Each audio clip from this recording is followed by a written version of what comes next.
দর্শক আসসালামু আলাইকুম।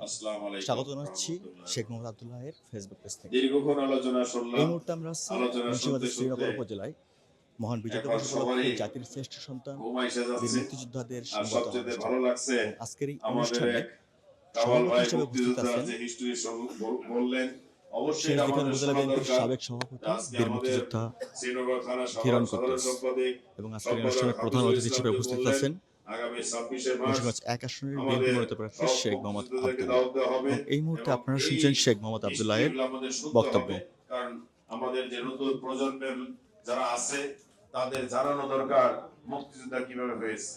তা না হইলে হয়তোবা আজকে মুক্তিযোদ্ধার অনেকেই পৃথিবী থেকে চলে গেছেন, আগামীতে হয়তো থাকবেন না, কিন্তু তাদের হিস্টোরি, তাদের যেসব কাজ সেগুলি থাকবে।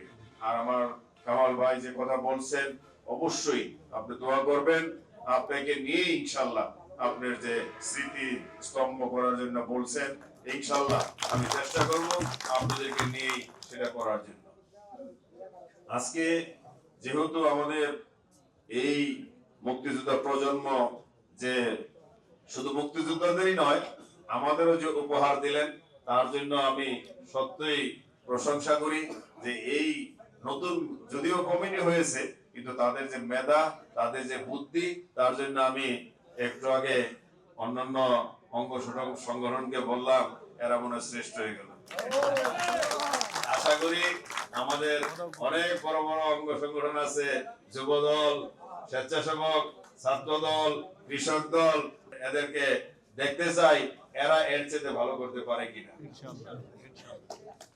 যাই হোক, আজকে এদেরকে ধন্যবাদ দিলাম, ঠিক আছে, উপহার দেওয়ার জন্য, কিন্তু আমি চাই যেহেতু সামনে নির্বাচন এবং দল এবং আল্লাহ আমাকে ধানের শীষের প্রতীক দিয়েছে, এই যে মেধা দিয়ে আমাদেরকে খুশি করাইলা, কিন্তু সাথে সাথে এই মুন্সিগঞ্জ একের সর্বস্তরের জনগণকে খুশি করায়া ধানের শীষের ভোট দিতে হবে।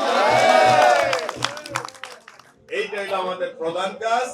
তারপরে ইনশাআল্লাহ আমরা বিপুল ভোটের মাধ্যমে ধানের শীষকে জয়যুক্ত করানোর পরে এই উপহারগুলা ইনশাআল্লাহ কাজে লাগবে এবং আমি আশা করব যারা ভালো কাজ করবে তাদেরকে আমি অবশ্য আমার তরফ থেকে একটি পুরস্কার দেওয়া হবে। আজকে দীর্ঘক্ষণ আলোচনা হয়েছে, আমরা সবাই জানি আমাদের সবার চেয়ে আজকে শ্রেষ্ঠ বক্তা আমাদেরই এক সময় আমি একসাথে এই ধীরেন্দার সাথে, উনি সভাপতি ছিল, আমি সাধারণ সম্পাদক ছিলাম, তখন আমি বক্তৃতা এরকম দিতাম না, সবসময় ধীরেন্দাই বক্তৃতা দিত। তা আজকেও আমি বক্তৃতা কম দিব, আমি ধীরেন্দার বক্তৃতা শুনবো। আর আপনারা সবাই দোয়া করবেন আমরা যেন এই দুই ভাই একসাথে থাকতে পারি এবং আমাদের সাথে শেষ দিকে থেকে অনেক নেতারা এখানে আসছে, সবাই প্রাক্তন নেতা এবং আমাদেরই সব সহকারী ভাই, তাদের কিন্তু আমার সাথে অবশ্যই সবসময় থাকবে। আর শ্রীনগরের নেতারা মনে করতেছে আমার মনে হয় ভুলেই গেল,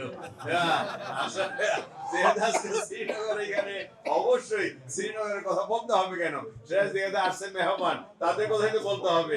অবশ্যই আমরা মুন্সিগঞ্জের একের ভিতরে আমি মনে করি কোনো ভেদাভেদ নাই, সবকিছু আমরা এক, কি কন, সবাই আমরা এক। আর ধন্যবাদ না দিলেই না, আমার যে আরেক ভাই জামাত থেকে, জামাতের রুকন, তার যে এই কত বছর পর, 30 বছর পর তার জ্ঞান ফিরে আসছে, যে একটি দল স্বাধীনতার বিরোধী, সে সেইখানে তো অবশ্যই থাকতে পারে না। স্বাধীনতার ঘোষক শহীদ রাষ্ট্রপতি জিয়া রহমানকে শ্রদ্ধা করে যে এই দলের সম্মান রক্ষা করার জন্য আসছেন, তাকে আমরা বিএনপির পক্ষ থেকে, আমার নেতা তারেক রহমানের পক্ষ থেকে, দেশনেত্রী বেগম খালেদা জিয়ার পক্ষ থেকে তাকে প্রাণ ঢালা অভিনন্দন, ধন্যবাদ জানাই। আর আপনারা সবাই, আজকে আমরা আমার নেত্রী দেশনেত্রী বেগম খালেদা জিয়ার জন্য প্রাণ খুলে বিভিন্ন জায়গায় দোয়া হচ্ছে, আজকে এখানেও ইনশাআল্লাহ দোয়া হবে। আপনারা সবাই একটু ধৈর্য ধরেন।